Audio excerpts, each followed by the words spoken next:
Holy Gospel according to St. Matthew, the 14th chapter. Glory to you, O Lord. Immediately, Jesus made the disciples get into the boat and go on ahead to the other side while he dismissed the crowds. And after he had dismissed the crowds, he went up the mountain by himself to pray. When evening came, he was there alone. But by this time the boat, battered by the waves, was far from the land, for the wind was against them. And early in the morning he came walking toward them on the sea. But when the disciples saw him walking on the sea, they were terrified, saying, "It is a ghost." And they cried out in fear.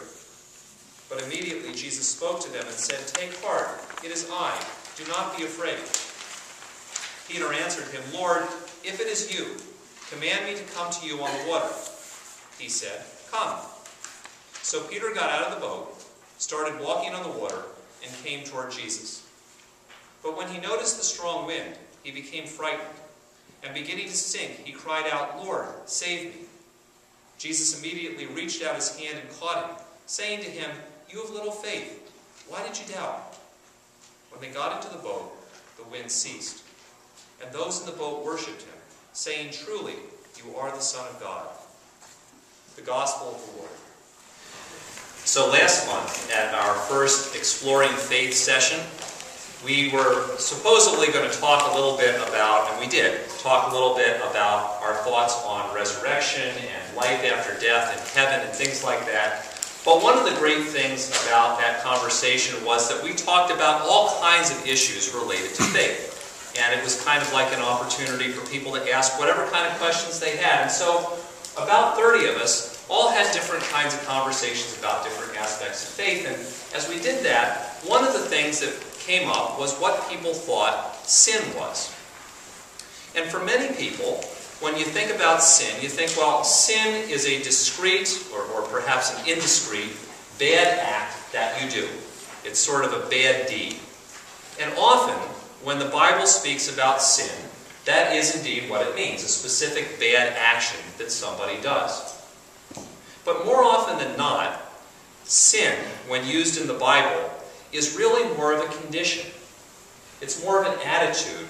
It's more of a thought or a feeling that keeps you separated from God, or that keeps you separated from one another, or that stops you from moving in the direction that God wants you to go in ways that are healthy for yourself or for other people.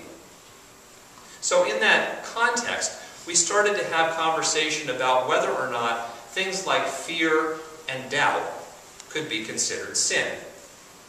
Because on the one hand, doubt can be a really helpful thing if it causes you to ask questions and then to grow in faith. And a healthy dose of fear is sometimes useful because it keeps you out of dangerous situations.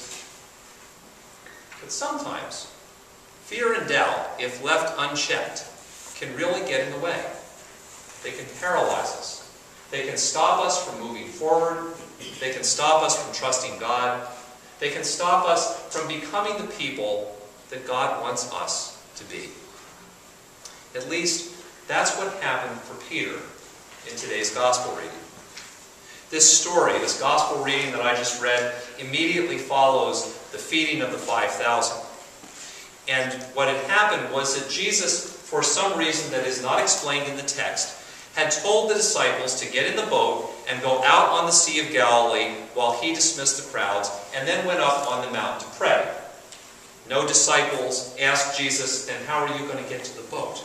But they do it, and off they are on the boat, and Jesus is up on the mountain praying until early in the morning. Now, when the New Testament talks about early in the morning, they mean something different than when I say early in the morning. I think 8:30 in the morning is early in the morning. But when they say early in the morning, they mean right after midnight. So 2 o'clock, 3 o'clock in the morning, where there is no light. There's just a little bit of moonlight and things like that, that you can begin to see shadows. And at this point, Jesus comes walking on the water out towards the boat. And the disciples are terrified and fearful, and they think they're seeing a ghost. And Jesus says, "Don't worry, it's just me." And then, for reasons also not explained by the text, Peter decides for some reason that the way that Jesus should prove that it's really him is to say, hey Lord, if it's really you, let me get out of the boat in the middle of the night, in the middle of the storm, and walk on the water out there in that scary place. For me, I would say, Lord, if it's really you, cause a beam of light to come down from heaven and illuminate you so I can see you and know that it's really you. But Peter is sort of himself. So he has to come out on the water, and Jesus says, all right, come on down. And Jesus, for some reason, Peter gets out of the boat, and he actually is able to start walking on the water. But then, he gets frightened, and fear takes hold of him, and he begins to sink. And he cries out, and Jesus reaches out, grabs him, and says to him, why'd you doubt? Why did you doubt? Fear and doubt. In spite of how I'm sure Peter tried to contain them, they were the things that very nearly sunk him, quite literally. Fear and doubt, despite how we try often to keep them at bay as well, are sometimes the things that threaten to sink us in our lives as well. So what was Jesus really calling Peter to do? What is Jesus calling us to do? How is Jesus calling us to live? Because in fact, fear and doubt are always going to be part of our lives. There are always going to be things in our lives that make us afraid, and rightfully so. There are always going to be situations in our lives that cause us to doubt and ask questions. I am certain that Jesus is not calling people to stop asking questions or to pretend that we don't have any doubts. I'm also sure that Jesus is not telling us to pretend that scary situations don't exist, to stick our heads in the sand and ignore all the storms that are quite literally going on around us and even within us. You know, as they tell you, denial is not just a river in Egypt. And it is not what Jesus is calling us to do. So what is it that Jesus was calling Peter to do, and what is it that Jesus is calling us to do, so that fear and doubt don't sink us? I suspect that part of what Jesus is calling us to do is to be people who stay focused on the mission that God is calling each of us to each and every day. See, that's the first thing that got Peter into trouble. Peter got into trouble, he got out of the boat, and he was actually walking on the water. But then it says, he noticed the wind. And that word doesn't mean he got out of the boat, started walking, and then all of a sudden he goes, oh, look at this, it's windy. I had never noticed that there was wind before. He knew there was plenty of wind. It was why the boat was so far out in the first place, because there was a storm.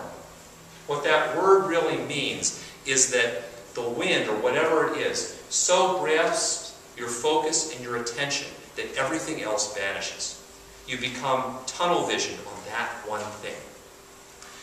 So here's Peter, standing there with Jesus so close that Jesus clearly is able to reach out and grab him. And Peter can't even see Jesus anymore because his focus is totally centered on the thing that scares him. It's totally centered on the wind and the really bad storm that's going on. That's when he starts to sink.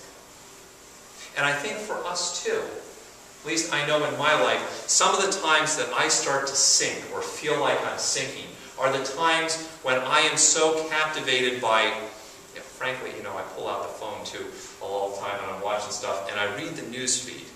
And you can read the news feed so often that you start to go, oh my gosh, I understand Elijah wanting to go and hide in the cave. Things seem scary and difficult, and how's it ever going to get any better? Sometimes what happens then is I get so focused on the stuff that scares me that I forget about what it is that God wants me to do right here and right now. And it may be basic, simple things.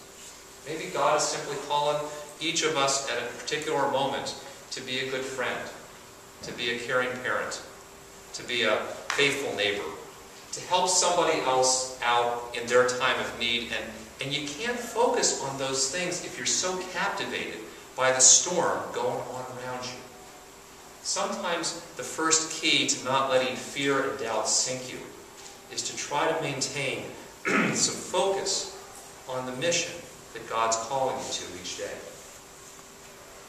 I think maybe another thing that Jesus is calling us to do, because I think this was what he was calling Peter to do, was to trust that Jesus was with him precisely in the midst of the storm, not just once the storm was over. See, Peter gets out of the boat and he starts to walk on the water, and when he sinks, Jesus reaches out and grabs him, and he asks the question not, what were you afraid of? He knows what he's afraid of. Any fisherman who goes out on the Sea of Galilee, especially in those little dinky boats that they used in those days, and was not afraid of the storm, just wasn't too bright. You're supposed to be afraid of the storm. It's what keeps you safe. Instead, Jesus asks him, why did you doubt? Why did you doubt? Which begs the question, what is Peter doubting? I don't think that Peter doubted that Jesus could give him the ability to walk on the water, because he clearly was doing it. But maybe what Peter started to think was that Jesus gave him just kind of enough little special magic that he could walk 50 yards out to Jesus in relatively calm water, and that once he got to Jesus, then Jesus would give him some more special magic, but until then, he was kind of on his own. And he didn't really believe that Jesus was helping him with each step he took. And that Jesus, even though he was out front of him, was also right there beside him. And I wonder if sometimes we start to sink in our lives because even though maybe we know better, we have that kind of thinking in the back of our minds. You know, I think God has given me certain abilities and talents and strengths, and I know some of the things that I have the emotional fortitude to deal with, and so I'm supposed to muddle through and kind of do those things that God wants me to do, and then when I get to heaven, then God will help me with the rest of it. But until then, I'm on my own. That's not what Jesus is saying here. That's not the kind of way Jesus is calling us to live. He was calling Peter to trust that he was with him each and every step of the journey, and that's really what Jesus is calling us not to doubt. Not to doubt that he's with us at those precise moments where we feel like this is like walking on water. I can't possibly do this.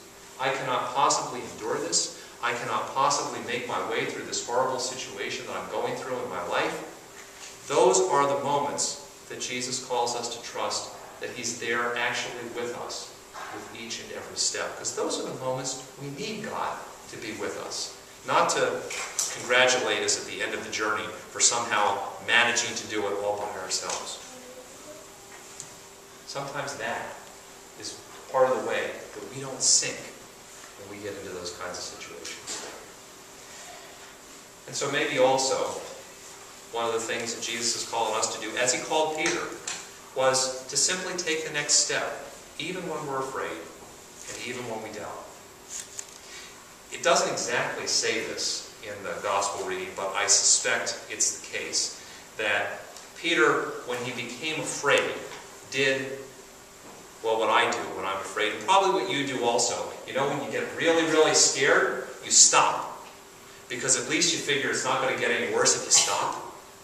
But it's at the moment that he stopped that he started to sink.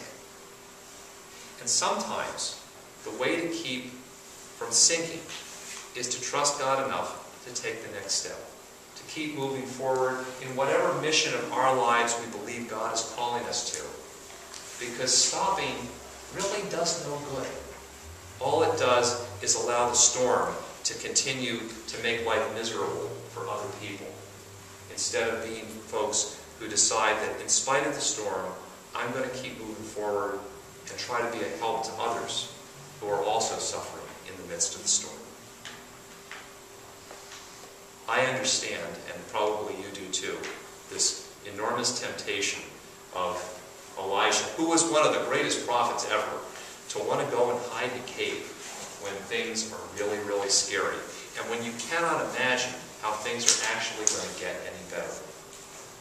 But what Jesus calls us to do, and what God called Elijah to do, get out of our caves, to keep moving forward, and to be people who can continue to be God's instruments in the midst of the storm, trusting that God is going to be with us with each and every step.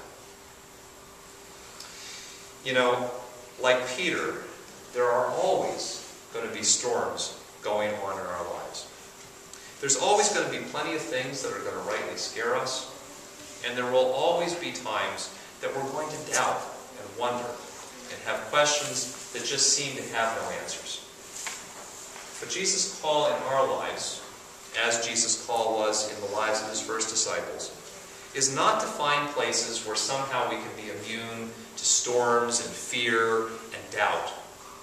But rather, Jesus calls to struggle against the fear and the doubt so that it doesn't sink us in our lives either.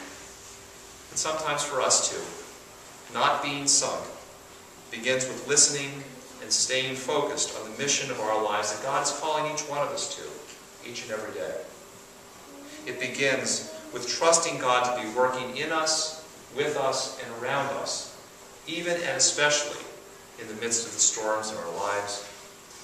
And it begins sometimes with simply taking the next step and not letting the fear and the doubt stop us in our tracks.